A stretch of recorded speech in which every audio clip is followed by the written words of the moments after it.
Sonic the Hedgehog. Sonic the Hedgehog is best known for his speed in nearly all of his games. Over the years, we've seen him use many different moves to obtain this aforementioned speed, and arguably the most iconic is the spin dash. Being introduced all the way back in 1992, the spin dash has made an appearance in countless games, helping Sonic instantly gain speed while curled into a ball. Being nearly synonymous with Sonic and his moveset, you'd think it would be a necessity, but is this move really that important? That's the question I'm here to answer. Just how many Sonic games can you beat without spin dashing? But first, let's establish some ground rules so we're all on the same page. Rule number 1, obviously it's no spin dashing. Anything from actually doing it yourself to the game taking control and doing it for you, or needing to charge it for an ability to be used, none of that's allowed. Also, so this challenge isn't ridiculously easy, no spin dashing alternatives. This includes anything like somersaulting, drop dashing, and whatever Sonic and Tails are doing right here. Yuck. Rule number 2, everything is fair game, asterisk. Glitches, bugs, other synonyms for exploits are all allowed, except for debug mode, because that's just cheating. Rule number 3, I'll be ranking these games based on how much of the game is actually possible. A rank if the game is completely possible, C if only a few of the game's stories can be beaten, and E if the game can't be done at all. And the final rule is, I'll only be playing mainline games because otherwise I'd be playing Sonic Jam for thegame.com.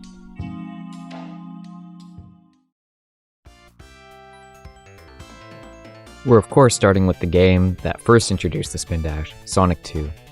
Emerald Hill shows us how this challenge affects gameplay. If you don't keep your speed up going towards a hill, you'll need to run back and get some speed to traverse it. That being said, this is the first level, so it is going to hold your hand a little bit. Take this bottom path for example.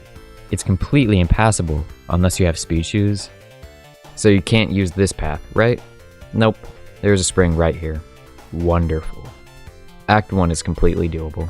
Act 2 doesn't even have a large hill like Act 1, so it's also possible. Chemical Plant's level design is based around downward slopes, meaning that it's pretty painless. In Act 2, you can even skip the water section without a spin dash. Wow! Aquatic Ruin does have some pretty large hills, but most are accompanied by springs. The second act doesn't even need those springs. Just look at this.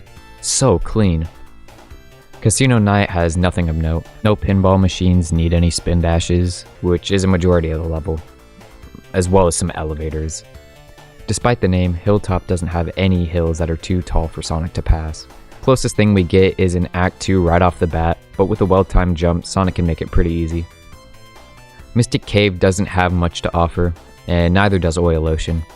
The only actual problem that I ran into in this game was in Metropolis Zone. One of the acts had this really annoying hill, but other than that, it was pretty easy, harmless. Sky Chase was boring as ever, and Wing Fortress is like 30 seconds long. All that leaves us with is the Death Egg. The only thing that changed in this playthrough was making the Robo/Mechasonic fight slightly harder, but with a few hits to the Death Egg robot, Sonic 2 is complete without any issues. For the game that introduced the spin dash, I was really expecting to see more use squeezed out of it, but the gameplay is noticeably bogged down without it, and honestly, a little worse. No matter though, as this game can be done.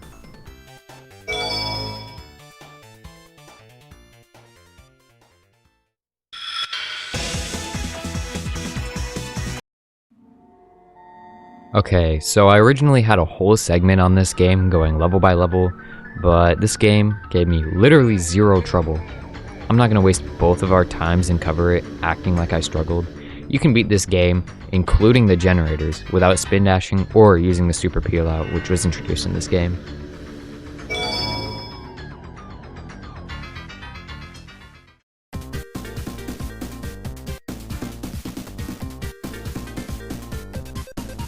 Starting off in Angel Island Zone, Act 1 has no issues. The only thing Act 2 has is you have to break these rocks to continue the level. Luckily, the first one can be spun at with enough momentum to go straight through. This second rock can be too, but you have to give it some finesse to get past. This hill and this rock do have some problems though. This hill looks impossible, but if you jump near the spikes, you can make it. This rock though, not so much. There's simply not enough room to spin here. Is this it already? Is this our first impossible game? Well, luckily for us, Sonic can use the elemental shields introduced in this game. Each of them gives Sonic a useful ability. The only one that can break through these rocks is the fire shield that lets you dash. And quite fortuitously, there's one literally right in this tree. Dashing through these rocks leads us straight to the boss, allowing us to clear this zone. Hydrocity is up next, and Act 1 is pretty harmless. I stayed on the top path the whole time and didn't run into any issues. Act 2 though is a whole different story. You swirl into this water-filled hallway with walls being the only exit. No matter how hard you try, you cannot build enough speed to break this. Is this it? Already? Again? Well, I do have one more trick up my sleeve. Knuckles. Coming back to this level as Knuckles allows us to break these awful walls and continue. In fact, every single wall in the game that you'd normally have to spin through can be broken as Knuckles. Except for one, but we'll get to that later. This section definitely wants you to use the spin dash, but Knuckles can just climb through these ramps. The rest of Hydrocity has some annoying slopes to climb, but other than that, it's doable. In Marble Garden Zone, stick to the top path to find this doohickey. It's found all throughout this zone and requires a spin dash to activate some platforms and such. No matter though, just glide on top of the slope and you'll be fine. Sticking to the top path is crucial because there are other versions of this contraption that aren't too kind. Getting the boss this way leads to an easy finish. Act 2 is far more tricky though. Following the main path with no diversions leads you here. This isn't good. But no worries, because right before the loop you can jump off to find an alternative path that you can't access. But I do have one more idea. If I come back to this section as Super Knuckles, the height might just be enough to get through here. And sure enough, it was. Oh. This isn't good. Well, desperate times call for desperate measures. Step 1. Boot up the Sega Genesis version of this game. Step 2. Go get the 7 Chaos Emeralds throughout the previous levels. Step 3. Make it back to Marble Garden Act 1. Step 4. Just at this checkpoint before the boss, go back until you're in front of this weird goo-looking pit. Step 5. Here's where you're going to need to take notes. Crouch down until the camera pans down all the way, then let go of the down arrow. Immediately after, jump, and then hold right for about 2.5 seconds, then hold left for another 2.5. If you jump too early, you'll spin dash, too late and the camera won't freak out. This should have put you in a weird looking loop section of Act 2 while still being in Act 1. From here, fall down the pit until you see this small opening. Going down here will stop the stage from looping indefinitely.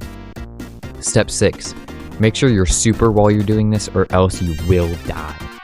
Go as far right as you can, then crouch until the camera pans. You'll be put in a wall while the boss comes on screen. What you need to do is send yourself left and right to hit them, but the directions are reversed while you're in the wall. Shoot yourself left whenever he's on the right, right for the left. Once he's defeated, step 7 is to open the capsule while jumping when it gets near where you think Knuckles is positioned. You can't really see Knuckles, so you kind of just have to guess. Once the capsule is open, crouch down for the last time, and when the camera reaches the bottom, stop crouching. All of this to avoid like 2 spin dashes. I gotta give a huge shout out to A+ Start's Son of a Glitch video on Sonic 3, because without all that ridiculously arcane knowledge, I wouldn't have been able to figure any of this out. That being said, we can finally move on to Carnival Night. I'll be switching back to Sonic Origins for better video quality, but just know it won't be for long. Like at all, Carnival Night has nothing of note, except for this one spike that the game wants you to spin dash under, but a simple glide will do. And that's the whole zone, right there. In Ice Cap, things look bleak. You start the stage with these walls and not even Knuckles can break through them. The only way through? Spin dash. Well, back to an older version it is. This time though, we don't have to do any ridiculous glitches like last time, only a little bit. All you have to do is crouch down and when the camera's down, jump and start running. The wall despawns when the camera does this, so that's the way through. Coming up right ahead, there's another one of these walls, so you could either do the glitch again or just push this wall and glide on top. After that though, this level is harmless. Act 2 is more or less of the same. There's no more unbreakable walls. So the biggest problem is getting through these loops. It's just kind of annoying without the spin dash. That's it. It's still possible. Launch Base Act 2 has no issues. And I'm pretty sure the main path doesn't even have any punchy walls for Knuckles, so it's doable. But Act 2, don't even get me started. I mean, it's entirely possible, but this level kind of sucks as Knuckles. I like the visuals for Knuckles, but it just brings out the worst in Sonic's version of this level. At least it was over quickly. That being said, the Sonic 3 half of this game is possible without spin dashing. Let's see about the other half. The and Knuckles part of this game starts out with Mushroom Hill, bringing in a new gimmick that we have to avoid. There's these rope vine things that come out of the ground whenever you run over them, and the only way to get past is a spin dash. Luckily, these aren't as nearly as impeding as in Marble Garden Zone, so all you have to do is get to the top path and glide over the whole level. Act 2 doesn't even have them, so this zone's already done. Flying Battery isn't much different, except there aren't even any real places spin dashing is required. I thought that the floor rising in Act 2 would be a hard challenge. It wasn't. I don't know why I thought this. It does make the boss 10 times more annoying without being able to spin dash though. Not being able to get easy hits on him sucks, but it's still doable. Studiopolis Act 1 can pretty much just be flown over, save for a few boring climbing sections. Act 2 isn't affected either, but it affects me. I mean, just look at this gameplay. Unforgivable. Lava Reef Zone poses a challenge in the form of these smoker dudes. If you get caught in their smoke, you can't run as fast or jump as high. The only way to get it to stop is by either killing the enemy that engulfed you in smoke, tanking about 10 rings of damage, or spin dashing. Like I said, there is more than enough ways to continue, but the easiest is just to spin dash. Just kill as many of them as you can to avoid difficulties. Apart from that though, this zone is perfectly fine. Finally, we're taking the Sky Sanctuary, and we have the final boss against Mecha-Sonic Mark II. And I'm not going to sugarcoat it, this is possible. This boss has nothing that requires a spin dash, which means Sonic 3 and Knuckles is completely possible without spin dashing as Knuckles.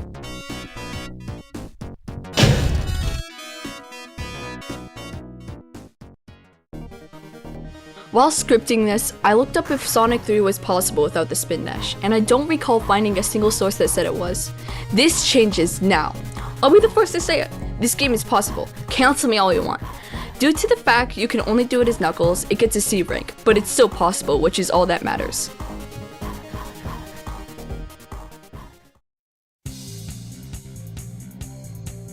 Sonic Adventure 1 has our first bit of gameplay start out with a boss that teaches us the homing attack. I'm realizing a trend of bosses not needing any spin dashes, like ever. Anyway, after the boss, Emerald Coast is up on a job to save Tails. This level is pretty basic, so not needing a spin dash isn't too absurd. It does feel a little weird to not constantly be spamming it though.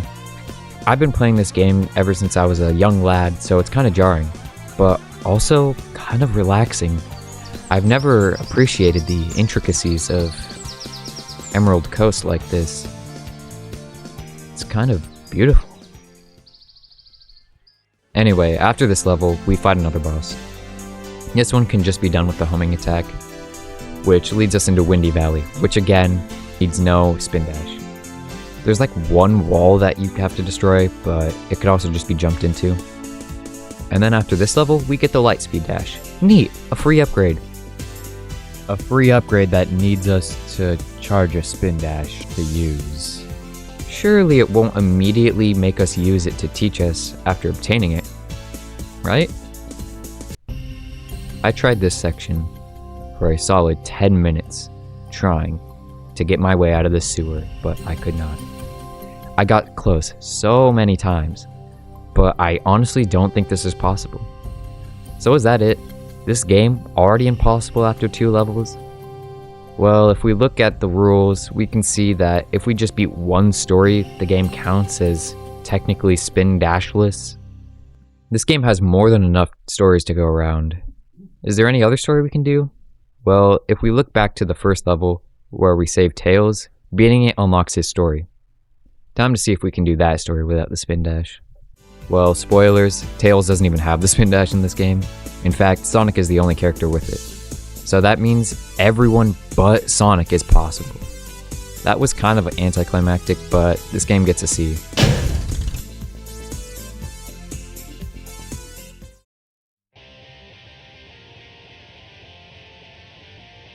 Sonic Adventure 2 is up next, and just to make things a little bit more interesting, I'll also see if the game is doable without the somersault. Sonic and Shadow can spin dash and somersault, so I'll only be looking at those levels. Starting with City Escape, after the boarding section, we already run into our first problem. We have to roll into these boxes to continue. Luckily though, we have our good friend Omochow to help us out. This allows us to get pretty far in the level due to there not being any mandatory boxes to break. But we find our next problem right here, right before the truck chase. This game forces us to get under the hole by somersaulting. This is the main path too, so no diversions to help us out. Yeah, there's no getting past this. Well, we can always try the dark story to see if that fares any better. The first Shadow level is Radical Highway. Our first obstacle is another hole we gotta squeeze into. Luckily though, this one can just be jumped around with no problem. That's the only one in a level for a good while until we get to this tunnel. This simply cannot be worked around. There's only one way through. But there's still hope. See, in this game, unlike Sonic Adventure 1, holding the action button, or the spin dash button, doesn't immediately make you spin dash. And while you're holding this button, it puts Sonic or Shadow into a weird state where they're not somersaulting, they're not spin dashing, and they can fit in between holes. This lasts only about a second until they start spin dashing, but you can jump out of this state at any time to cancel the spin dash. This means that with a well-timed jump, you can hold B to get through this without a spin dash nor a somersault, although the timing is pretty tough. As for why this doesn't work in City Escape, if you're holding B, you get sent straight into this dash pad, which automatically makes you roll, and there's not enough space to jump here like there is in Radical Highway. After that though, there's no more rollies you gotta do. Entering White Jungle, there's some more gaps you have to go under, but most of them can be jumped around. There's only one that can't be, but this is really easy to do the technique I showed earlier. There is one box you have to break, but you could just throw a Super Pal at him again. And both Skyrail and Final Rush don't even have mandatory somersaults, meaning that this game can be done partially without the spin dash or somersault. Kinda crazy to think that you can do the whole dark story, but not even the first level of the hero story. It honestly really makes you think sometimes.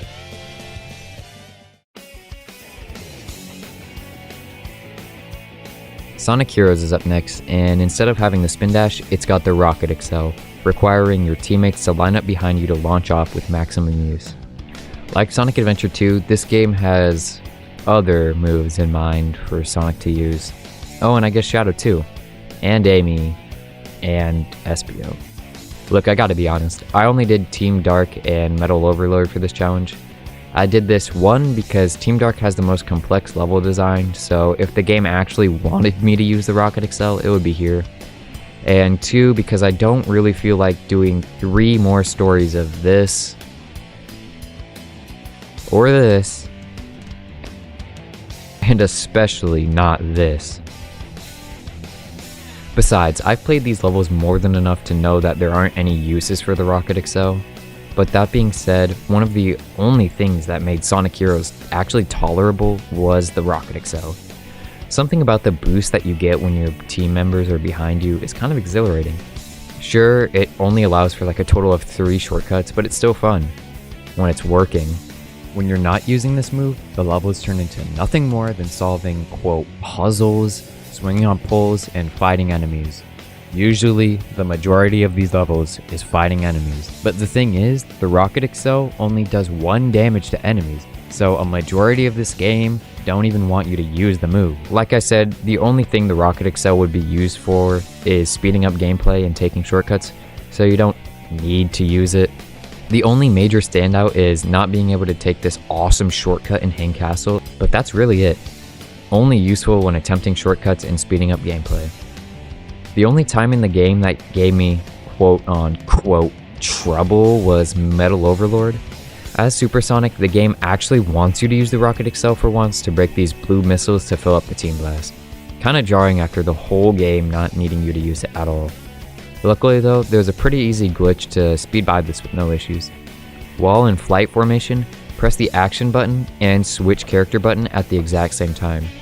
This will instantly fill up your gauge about 1/3 of the way, so repeat this a few more times, keep blasting, and Sonic Heroes can be completed without the spin dash. Rocket Excite, who cares?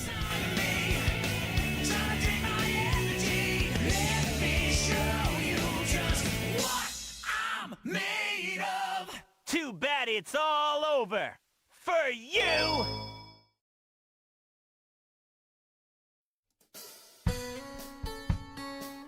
Sonic 06 is next, and I only have this game on the PS3, and I don't have an HDMI splitter to capture footage, so I'm gonna keep this very brief. Do I need to explain why this game is possible without the spin dash? Have you seen this game's spin dash before? Goodness gracious, you can't even jump out of a spin dash, man. But I still played it. Thankfully, only Sonic had the spin dash, but that's still one more playthrough of this game I wish I hadn't done. Moving on.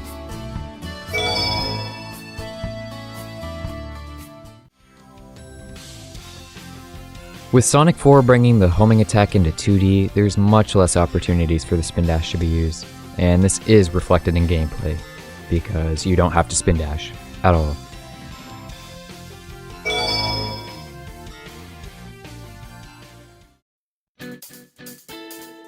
Now, you may be asking, what? Sonic can't spin dash in this game? Delete your channel!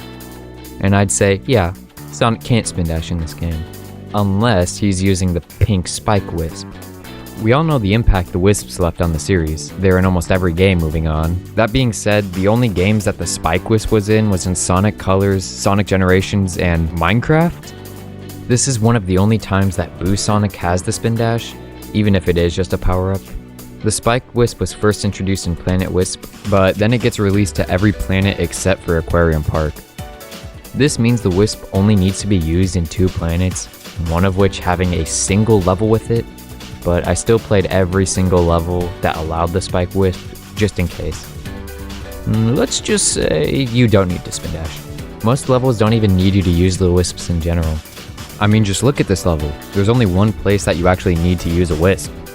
It's safe to say that Sonic Colors is spin dashless the whole way.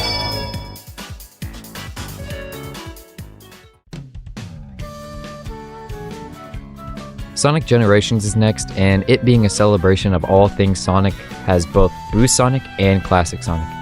As to be expected with Boost games, Modern Sonic doesn't have the spin dash, but Classic Sonic does, and it's completely different from every other time we've seen it. The spin dash in this game is extremely powerful, being able to send you even further than a single boost would. Strangely though, the levels aren't entirely built for this. Don't get me wrong, if you know what you're doing, you can build speed way through these levels. But that's the thing, you're mainly skipping chunks of levels with this, rather than enhancing the levels. Using the spin dash will still send you straight into a wall. This gives me hope that even without its high utility, we can still do this without the spin dash. Only one way to find out though. Green Hill is an interesting level to do without the spin dash because I think it's one of the only levels built with constant spin dashing in mind. It has very open fields where they expect you to spin dash. That being said, it doesn't have anything too worrisome. This bottom path near the end wants you to spin dash, but you could either just roll into this rock, or just take the top path, you dummy. Chemical Plant is played nearly identically because of all the dash pads that the game gives you. If you fail to jump here and go down to the bottom path, the level becomes impossible, but again, just take the top path. Sky Sanctuary was the level that opened my eyes to how slow Classic Sonic accelerates in this game. I mean, just look at this. This level is mostly fine, apart from this horrible game-breaking glitch. And this part on the main path that wants you to spin dash, like in Green Hill, you can either roll into this, but the timing is much tighter. Or you could take the top path. I think I'm noticing a pattern here. The Death Egg boss and Metal Sonic are possible, so let's just move past that. While I didn't check every nook and cranny in Speed Highway, I think the whole level is possible without the spin dash. Not much to say. City Escape was pretty easy, except for this one part near the beginning of the level where you need to get maximum speed to pass through. But that's the only thing that really needs it. Seaside Hill was mainly all platforming, so nothing here. Man, so was Crisis City. There's only one path that needs a spin dash, but they were generous enough to leave a speed box right here, too, so not even. Yep, this challenge is gonna be possible. I can feel it. Rooftop Run was hell. The beginning part of this level, boring, laborious, but possible. The second half, oh brother! Okay, it's not that bad, but it's still really annoying. The level's possible until we start scaling the tower. Right here's just another hole that we have to spin through, nothing too bad. No biggie. But right here is where the problem starts. This half-pipe loop thing can't just be brute forced through. So you either have to carry speed shoes here, which requires insanely tight and fast platforming, or take these platforms, which no matter what I do, never seem to work. You have to jump on this platform as far to the left as you can for this robot to spawn to jump onto, but man, it's rough. And of course, I passed it without recording. But then we get to this giant clock in the middle. It wants us to hold the spin dash button. It wants us to spin this clock tower by spin dashing. While spinning. All that work for nothing. Even speedrunners can't do it this way. Darn! Can't win them all, I guess.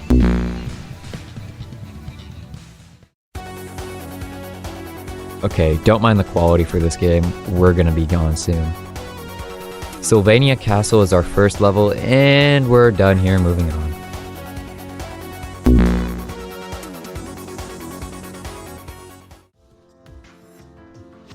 Sonic Lost World is up next, and I'm not looking forward to this one. Everyone knows that this game just gave Sonic a run button, but it also gave him an infinite spin dash, which is just a better version of the run button in every way. The spin dash was actually pretty fun to use in this game. It even gave Sonic a weird, early version of the drop dash. It's just my lucky day that I can't use it. The way this game is played without the spin dash is kinda absolutely stupid. Ignoring the obvious lack of speed, the game wants you to spin dash while using parkour, like climbing up walls and such. This makes it very annoying to go vertically up any wall due to the fact that you have to slowly make your way up and jump off and on to get some extra height. It stinks. Other than that though, the spin dash isn't really utilized, but you can definitely feel the game slow down to a crawl while Sonic is just running. But Frozen Factory 2 has this streak come to an end, seeing you in a snowball. It immediately starts with Sonic being spin dashed into a snowball. Can't be avoided at the very beginning of the level. Unfortunately, or fortunately depending on how you look at this, I'm counting this as a spin dash. Even if this didn't count, every single checkpoint you hit also makes you do the forbidden move.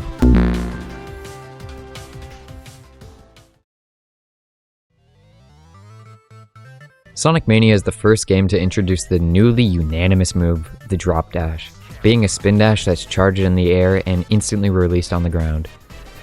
And of course, I won't be using it. This move is going to appear in the rest of the games moving forward, so get used to it. Or don't, because I'm not using it. Starting Green Hill, Act 1 has the same old level that never required it in the first game. There is one breakable wall in Act 2, but the game gives you a fire shield right beforehand to break through. Chemical Plant has so many dash pads that this level is nearly the same without spin dashing. Not even any breakable walls. Too easy. Studiopolis I don't think has a single issue, both acts. Flying Battery has nothing of note either. It's only when we get to Press Garden that we see our first issue. This wall has to be spun through and there's not much room to gain speed, but luckily with a semi-precise jump, it's doable. We see another one of these walls later in the level, but there's much more room to gain speed, so it's not an issue. Act 2 has lots of breakable objects, but a fire shield can carry you through the whole level since all the walls are made out of ice. Stardust Speedway gives us some issues in the form of these awful things from Marble Garden. Taking the main path will lead you straight to one, but as tradition, just take the top path. None of them are mandatory, and none show up in Act 2, so Hydrocity it is. This level has so many water bubble gimmicks that it can't even make room to use the spin dash. Until the very end of Act 1. This wall needs to be spin dashed into because there just isn't enough room here. And since it's right next to the boss, I thought this was it. Until I found this random bottom path that I have never seen in my life until now, which has no walls to speak of. Truly a lifesaver. Act 2 does have a few walls here and there, but there's more than enough room to get past them. Mirage Saloon Act 1 is an auto-scroller. hooray. And Act 2 is easily done without either moves. Oil Ocean is next, and it has no wacky spins needed whatsoever. Next. Lava Reef introduces the first legit, actual 100% real, no cap problem of the run. These elevator lifts can only be passed with the spin dash. Whenever I get desperate to find skips of stuff like this, I usually just look up a speedrun of the game, but this didn't lead to any results. Even coming back here as Knuckles needs you to do this. There's not even an alternative path to take. No top path can save us this time. Unfortunately, this game is impossible without the spin dash. Unless there's some crazy glitch I don't know about that lets you break out of bounds. But for now, let's move on to our next game. Sonic Forces brings classic Sonic back yet again and features him using the spin dash and drop dash. This game handles classic Sonic physics so poorly that it somehow makes these levels even worse than they already were. Luckily, all the levels he has aren't too long, and all of them are possible. The only thing that could give any trouble is in the last level where bombs are dropped on a bridge while you run past it. Just take the boost pad and jump at the very last second and you'll be fine.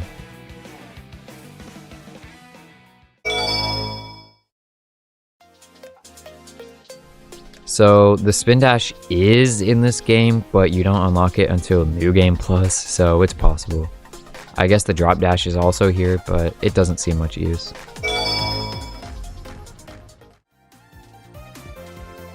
This is going to be a pretty lame way to end the video, but this game is possible. I thought that avoiding the special stages would make this game go by quicker, but it just made the bosses even worse without the emerald powers. Skip! So that's it. That's every Sonic game without the spin dash. Well, not really. The answer to the title is, out of the 16 games, 9 were possible, 3 were partially possible, and 4 were impossible.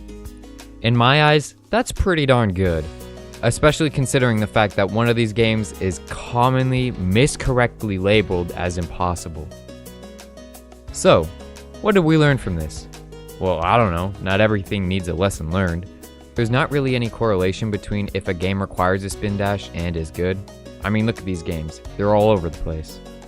I guess what I can take away is I now have a newfound appreciation for the spin dash because this challenge wasn't that fun.